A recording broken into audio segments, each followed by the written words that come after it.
요한복음 1장부터 시작해서 12장까지는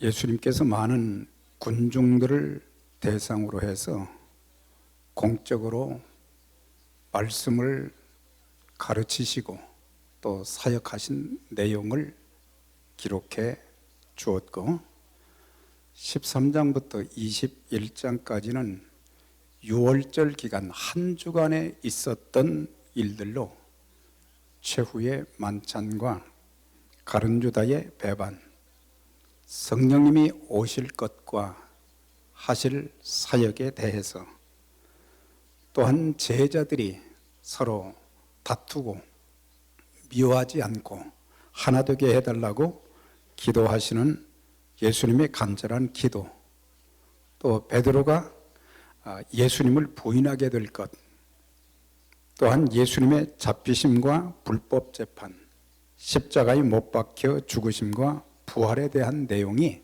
자세히 기록되어 있습니다. 오늘 본문은 주님께서 로마 군병들에게 잡히시기 전 날밤에 제자들과 최후의 만찬을 하시던 중에 있었던 내용으로 우리에게 세 가지의 중요한 교훈을 주고 있습니다. 첫째는 주님께서 돌아가실 때가 이른 것을 아셨다고 했습니다. 우리 주님께서는 공생의 시작부터 생애를 마감하실 때까지 때라는 단어를 여러 차례 말씀을 하셨습니다. 사역의 초기에는 내 때가 아직 이르지 아니하였다, 그렇게 하셨고, 사역의 후반기에는 내 때가 이르렀다고 말씀하셨습니다.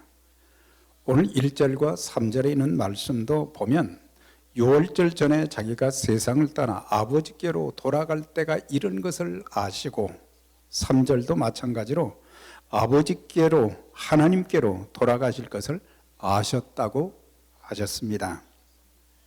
또한 주님은 내일 새벽이 되면 자신이 군인들에게 체포될 것, 불법 재판과 또한 십자가에 못 박혀 돌아가실 것을 알고 계셨습니다.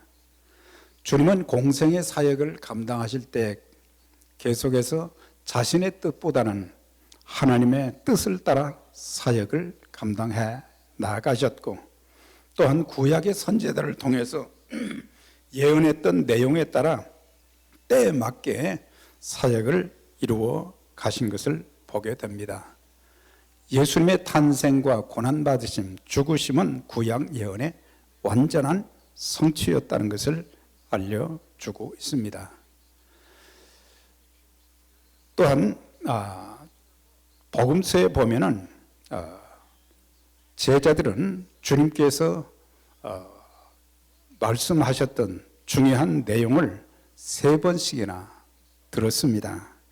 그게 뭐냐면 예루살렘에 올라가서 십자가에 고난 받으시고 죽으신다는 것, 그리고 사흘 만에 다시 살아난다고 하는 그런 내용을 3번씩이나 들었음에도 불구하고 그들은 깨닫지를 못했습니다. 거기다가 야고보와 요한은 주님이 왕이 되시면 그 좌편 우편에 앉게 해달라고 청탁하며 제자들과 서로 다투었던 것을 보면서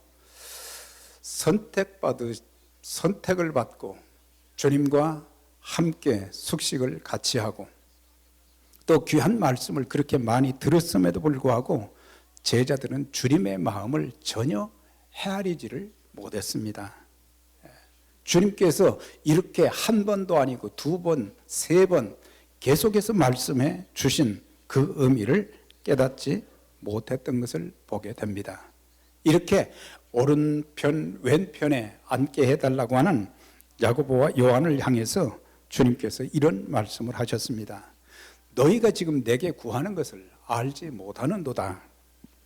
너희는 내가 마시는 잔을 마실 수 있으며 내가 받는 침례를 너희가 받을 수 있느냐. 그러니까 너무 가볍게 생각을 한 거예요. 포도주 잔을 마실 수 있다, 또 침례를 받는다, 그건 아주 쉬운 일이란 말이죠. 그런데 사실은 여기서 잔과 침례는 십자가의 고난과 죽음을 뜻하는 것입니다.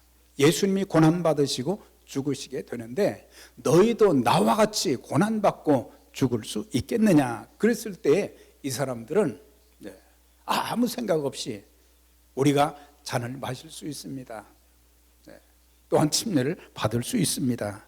그렇게 답을 한 것을 보게 됩니다. 사실 우리가 제자들을 보면서 우리의 모습을 또 볼 수 있어야 합니다. 우리가 신앙생활 참 오래 했습니다. 또 성경의 말씀을 많이 읽고 또 들었지만은 사실 가장 중요한 것을 깨닫지 못한 것은 바로 하나님의 사랑과 하나님의 마음을 우리가 헤아리지 못하고 있다고 하는 것입니다.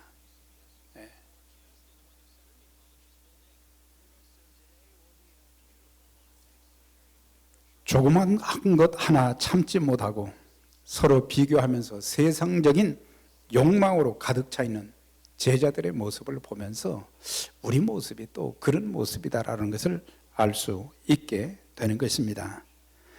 특별히 우리 그리스도인들은 이 땅에 사는 동안 예수님께서 내 때가 이르지 아니하였다, 내 때가 이르렀다고 말씀하신 것처럼 예수님은 이제 사적인 삶이나 또 공적인 공생의 삶을 사시면서 때를 중요하게 여기셨다고 했는데 우리들도 이 땅에 살면서 인생의 때를 좀 알아야 됩니다.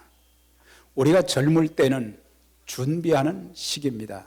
그래서 최선을 다해서 잘 준비하는 그런 삶, 신앙적으로나 여러 가지 면으로 잘 준비하고 중년기가 되어서는 봉사하는 때라는 것을 알아야 됩니다.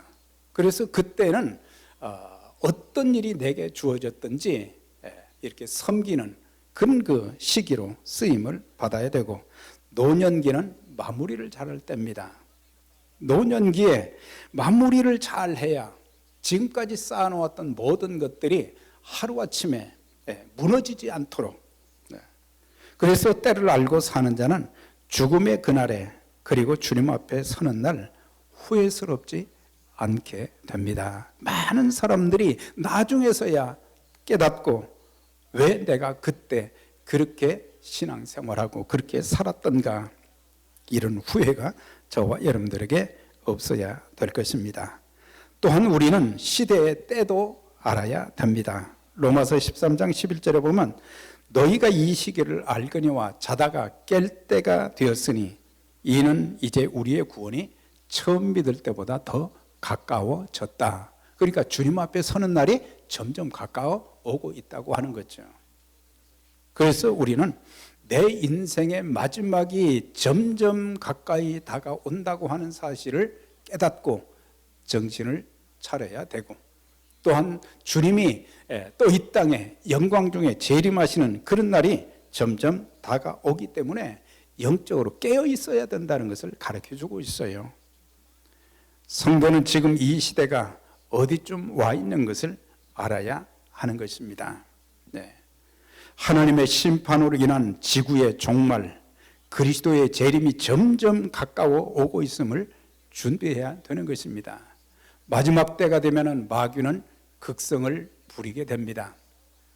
할 수만 있다면 믿는 자들을 유혹하고 시험해서 또한 공격해서 무너뜨리기 때문에 하나님의 전신갑주로 우리가 무장해야 되고, 그날이 덫과 같이 우리에게 이르지 않도록 우리는 준비하는 그런 그 삶을 살아야 될 때가 바로 지금 이때인 것입니다.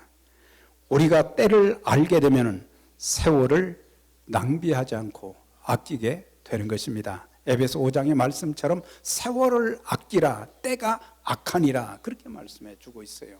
악한 세대에는 우리가 정신 차려 깨어 있을 뿐만 아니라 시간을, 세월을 낭비하지 않고 가치 있게 사용함으로 하나님께 인정받는 우리의 삶이 되어져야 될 것이고, 또한 바른 믿음 위에 굳게 설 뿐만 아니라 세상과 구별된 삶을 살아야 되는 것입니다.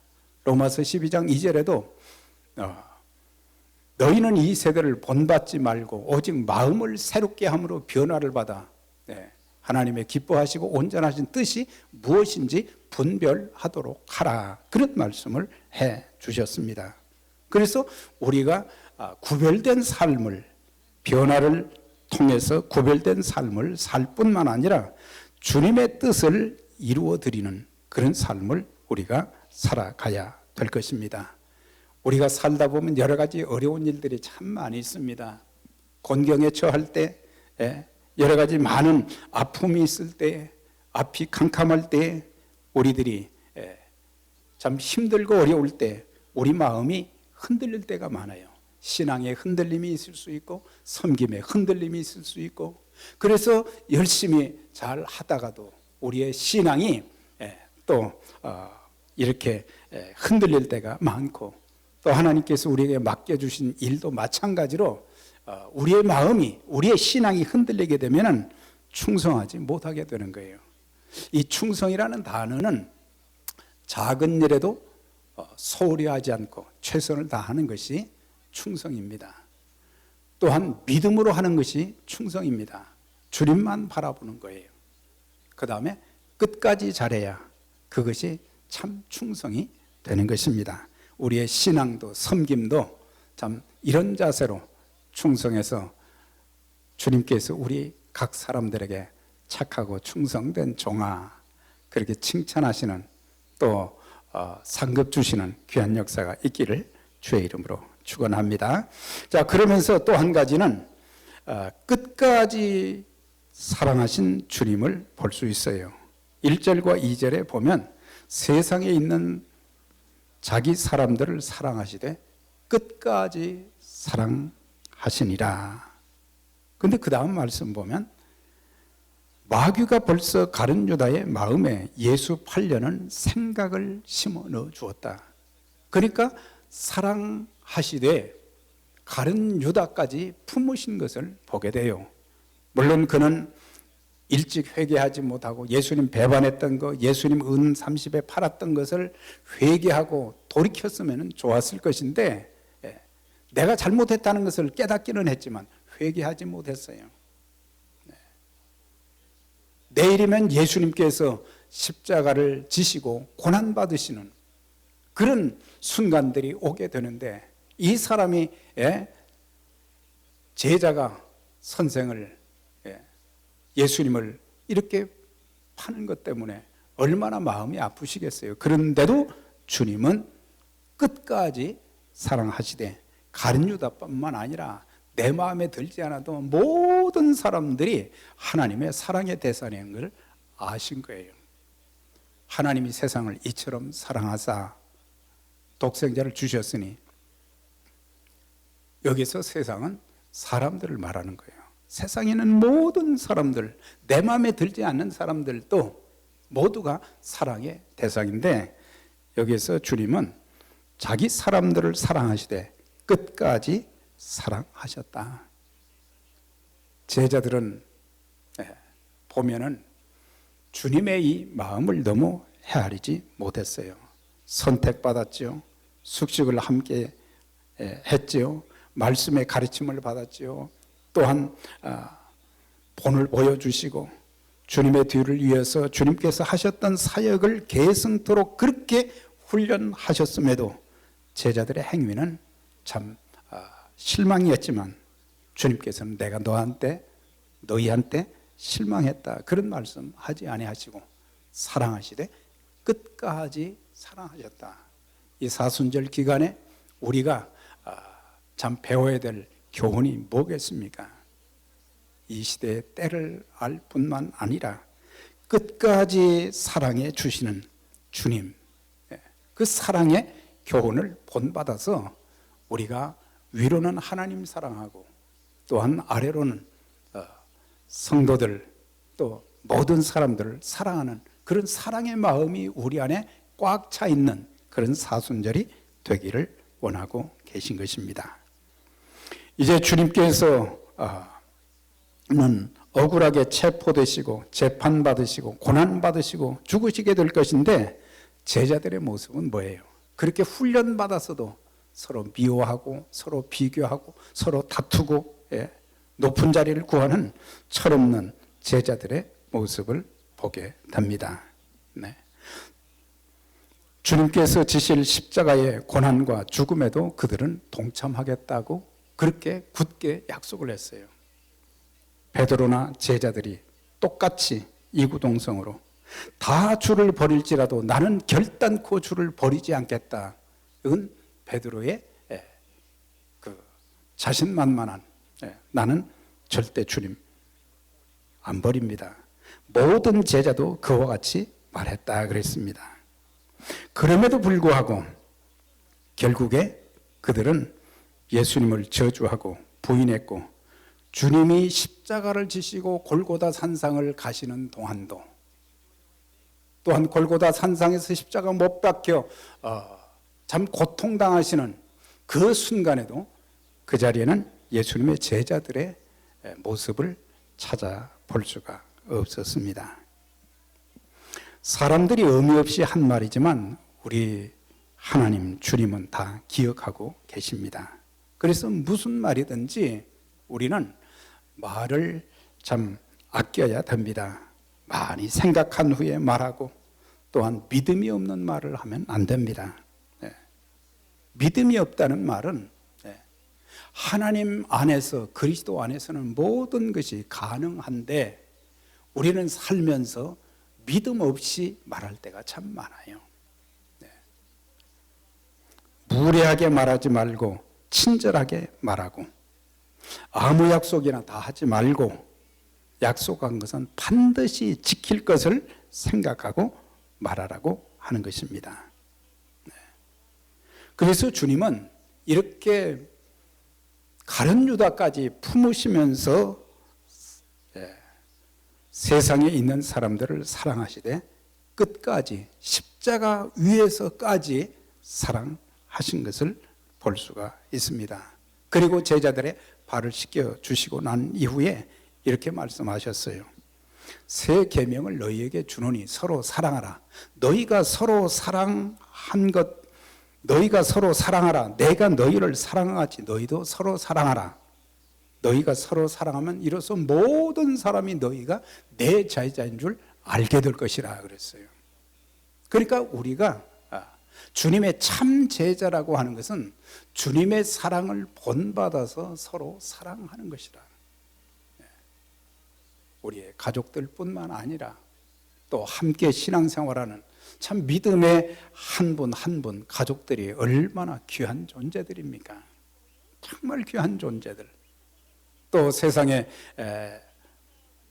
주님을 알지 못하는 그 사람들도 하나님의 사랑의 대상이기 때문에 우리가 예수의 생명의 복음을 통해서 그들도 주님 앞으로 인도할 수 있어야 되는데 그래서 우리는 사랑하되 끝까지 사랑해야 된다는 것을 가르쳐 주고 있습니다. 부부끼리도 끝까지 주님 앞에 서는 날까지 사랑하고 부모 자녀 간에도 성도 간에도 또 하나님의 교회를 섬길 때도 변함없이 끝까지 잘 섬겨서 하나님 앞에 참 칭찬받는 하나님의 사람들이 될 수 있어야 됩니다. 그런데 우리가 이렇게 서로 사랑하기 위해서는 우리 마음에 그리스도의 마음이 필요해요. 그리스도의 마음은 그리스도의 마음은 얼마나 넓은지 온 세상을 다 품는 그런 마음처럼 우리도 조금 예수 믿으면 예수님의 마음을 닮아서 조금 포용력이 있어야 되는 것입니다. 조금 더 넓은 마음을 가지고 그래서 누구든지 받아들일 수 있고 그래서 한 가족이 되어지고 한 동역자가 되어져서 하나님께서 원하시는 그 귀한 일에 우리가 서로 연합해서 아름답게 쓰임받는 게 그게 얼마나 영광스럽고 복된 일이냔 말이죠. 자, 그 다음에 세 번째 보면 겸손과 섬김의 본을 보여주신 주님을 보게 됩니다. 4절에 보면 이제 예수님께서 제자들의 발을 씻겨 주시는 그런 장면이 나옵니다. 이스라엘에 가보니까 사막지대가 너무 많습니다. 먼지가 많이 일어나요. 네. 그런데 샌들을 신었기 때문에 이 더러운 흙먼지가 온 발에 막 수북한 거죠.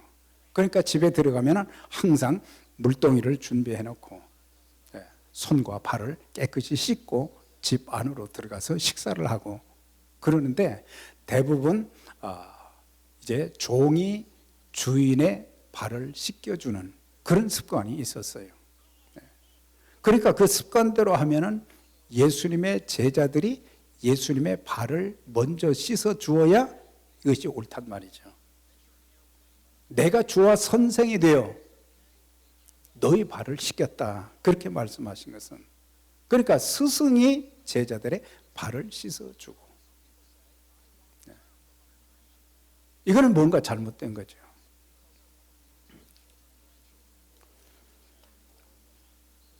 주님이 어떤 분이십니까? 하늘과 땅의 모든 권세를 가지신 분, 세상을 심판할 권세를 가지신 그분이 이 땅에 오셔서 친히 육신을 입으시고 종의 형체를 가져 죽기까지 섬기며 사셨습니다. 그리고 제자들의 발을 씻겨주시면서 왜 내 발 안 씻겨주느냐 그렇게 말씀하지 아니하시고 스스로 수건을 허리에 동이시고 제자들 한 사람 한 사람의 발을 다 씻겨주는데 주님, 선생님, 우리가 주님 발을 씻어드리겠습니다. 한 사람이라도 나서는 자가 없었다고 하는 것을 참 보면서 그래서 주님께서 아무 말씀도 안 하시고 제자들의 발을 한 사람 한 사람 더러운 발을 다 씻어주시면서 이렇게 말씀하셨어요. 내가 주와 선생이 되어 너희 발을 씻었으니 너희도 서로 발을 씻어주는 것이 옳으니라 그랬어요. 그러니까 서로 발 씻어주는, 서로 희생하는 그런 모습이, 서로 겸손한 모습이 제자들에게서 안 보였다고 하는 거예요. 내가 너희에게 행한 것 같이 너희도 행하게 하려 본을 보였노라. 주님께서 본을 보이셨다 하셨습니다. 당연히 섬김을 받으셔야 할 주님은 스스로 낮추어 섬기신 것입니다. 우리가 사랑이라는 단어, 섬김이라는 단어를 참 많이 말하지만 우리에게 사랑을 찾아보기 힘들고 섬김을 찾아보기 힘들고 사람들은 대접하기보다는 대접받기를 더 좋아하고 섬기기보다는 섬김을 받으려고 하는 그런 시대가 오늘의 우리의 모습과 똑같다고 하는 것입니다. 그래서 주님께서 하신 말씀 뭐예요? 너희 중에 누구든지 크고자 하는 자는 섬기는 자가 되어야 되고 너희 중에 누구든지 으뜸이 되고자 하는 자는 종이 되어야 하리라. 인자에 온 것은 섬김을 받으려 함이 아니라 도리어 섬기라고 자기 목숨을 많은 사람의 대속물로 주려 함이니라. 그 말씀을 하셨어요. 사람들은 으뜸되기를 좋아합니다. 사람들은 다른 사람보다 더 높은 자리에 앉기를 원합니다. 우리는 상자에 앉기를 참 좋아하고 낮은 자리에 앉기를 싫어하고 그럴 때가 얼마나 많습니까? 그러나 주님은 하나님이시면서도 하늘과 땅의 권세를 가지신 그분이 스스로 낮아지시되 종의 모습을 입으시고 죽기까지 복종하셨다. 곧 십자가에 죽으심이라. 그것은 지옥 갈 영혼들을 구원하시기 위해서, 살리시기 위해서 스스로 종의 모습이 되시고 죄 없으신 주님이 십자가를 달게 지시고 마지막 십자가 상에서도 그 고통 가운데서도 한 번도 하나님께 대해서나 사람들 앞에 원망하지 아니하고 그걸 다 받아들임으로 대속의 제물이 되신 것을 봅니다. 오늘의 시대는 말보다 본을 보여주는 것이 필요한 시대입니다. 그래서 아무리 말을 잘하고 그래도 자녀들은 또 사람들은 내 말을 잘 받아주지도 않습니다. 내가 본을 보여줄 때 그 사람들은 본을 받게 되어 있는 거예요. 그래서 부모가 자녀들에게 신앙의 좋은 본, 삶의 좋은 본, 어려울 때 참 어려운 환경 속에서 어떻게 우리 부모님이 이 상황을 기도하면서 참 최선을 다해서 이렇게 헤쳐나가는 그 모습을 보면서 자녀들이 배우게 되는 것이고, 자녀들이 나중에 어려움을 당했을 때도 부모님이 이렇게 본을 보여준 그걸 본받고 행하게 되어지는 것입니다. 스승이 제자에게, 먼저 믿은 자가 늦게 믿은 자에게, 나이 든 분들이 젊은이들에게, 우리는 늘 받기만을 너무 좋아하는 그런 우리의 모습을 보게 되는데, 이제는 나이 든 분들이 젊은이들에게 사랑의 본을 보이고, 겸손의 본을 보이고, 화목의 본을 보이고, 봉사의 본을 보이고, 예배와 기도의 본을 보이고, 그래서 바울도 디모데에게 말과 행실과 믿음과 정절에 대하여 믿는 자에게 본이 되라 그랬어요. 믿는 자들에게 본을 보이고, 세상 사람들에게 하나님의 자녀들은 이렇게 사는구나, 이렇게 행하는구나, 이렇게 실천하고 사는구나, 이런 본을 보여주어야 된다는 것을 가르쳐 주고 있습니다. 이제 마지막 13장 7절의 말씀 보면, 시몬 베드로에게 이르시니 가로되 주여 주께서 내 발을 씻기시나이까. 예수께서 가라사대 나의 하는 것을 내가 이제는 알지 못하나 이후에는 알게 될 것이라. 이후가 언제를 말합니까? 이것은 주님이 부활 승천하시고 난 이후에 보혜사 성령님이 오시면 예수님께서 말씀하셨던 모든 것들을 생각나게 해주시고, 그래서 그때서야 그들이 깨닫게 될 것이다. 이후에라 알게 될 것이다. 그렇게 말씀하신 것을 볼 수가 있습니다. 베드로도 나중에 그걸 깨달았어요. 그래서 베드로전서 5장에 보면 서로 겸손으로 허리를 동이라. 하나님은 교만한 자를 대적하시되 겸손한 자들에게 은혜를 주시니라. 그러면서 주님께서 내 발을 씻기심으로 그렇게 섬기신 것을 그때서야 깨닫고, 주님을 닮아서 겸손과 섬김으로 이렇게 하나님뿐만 아니라 하나님께서 주신 사람들을 섬겨야 될 것을 나중에서야 깨닫게 된 것입니다. 저와 여러분들이 너무 늦게 깨달으면 우리는 기회를 놓칠지도 모릅니다. 오늘 하나님 앞에 예배드렸고 하나님 말씀을 들었는데 이것을 즉시 깨닫게 해 주시고, 너무 늦지 않도록 깨우침을 주시고, 하나님 앞에 바른 믿음으로 서게 해 주시고, 또 일평생 섬김받기보다는 섬기는 그런 삶을, 또 사랑받기보다는 사랑하는 그런 삶을 살 수 있도록, 왜 본이 안 되냐 그런 말 듣지 않도록 본을 보이고, 그렇게 해서 평생 주님의 뜻을 아름답게 이루는 도구로 복되게 쓰임받는 믿음의 가족들이 다 되시기를 주의 이름으로 축원합니다.